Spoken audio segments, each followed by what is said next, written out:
உத்தமபட்சமாக 49 குண்டங்கள் சண்முகருக்கு அமைக்கப்பட்டிருக்கிறது.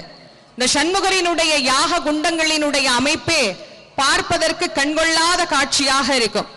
6 6 6 என்று முருகப்பெருமானுக்கு எப்படி அந்த 6 திருமுகங்கள் அப்படிங்கிறது மிக முக்கியமானதோ, அந்த 6 திருமுகங்களையும் மிக அழகாக வெளிப்படுத்தும் வண்ணமாக ஒவ்வொரு புறத்தில் இருந்தும் 6 6 குண்டங்களை அமைத்து அதை சுற்றியும் குண்டங்கள் அமைத்து ஜெயந்திநாதருக்கு இங்கே பஞ்சாக்னி குண்டங்களும், நடராஜ பெருமானுக்கு பஞ்சாக்னி குண்டங்களும், மற்ற பரிவார தெய்வங்களுக்கு 12 ஏகா அக்னி குண்டங்களும் இங்கே மிக அழகாக 12 கால யாக பூஜையாக நடைபெற்றது.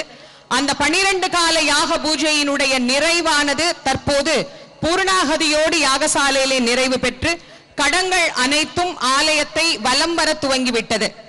இந்த கடங்கள் அனைத்தும் அந்தந்த விமானத்தை வந்து அடைந்து விமான பூஜை ஆன பிறகு திருக்குட நன்னீராட்டு பெருவிழாவானது இங்கே சீரோடும் சிறப்போடும் நடைபெற இருக்கின்றது.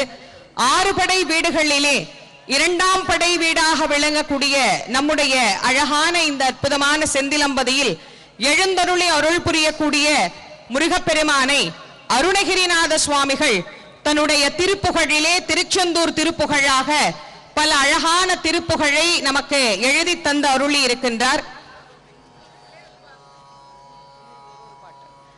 அதை நாம் ஒவ்வொருவரும் சிந்திக்கும் வண்ணமாக 6 படை வீட்டையும் நாம் இந்த இடத்திலே இருந்து நினைத்து முருகப்பெருமானுடைய பேரருள் பெரும் கருணையை பெற்று உய்யும் வண்ணமாக முதலில் தென்பரங்குன்றம் என்று அழைக்கப்படுகின்ற திருப்பரங்குன்றத்தினுடைய பிளே ஸ்டோர் மற்றும் ஆப் ஸ்டோரில் இருந்து பாலிமர் செயலியை QR கோடு மூலம் பதிவிறக்கம் செய்யுங்கள்.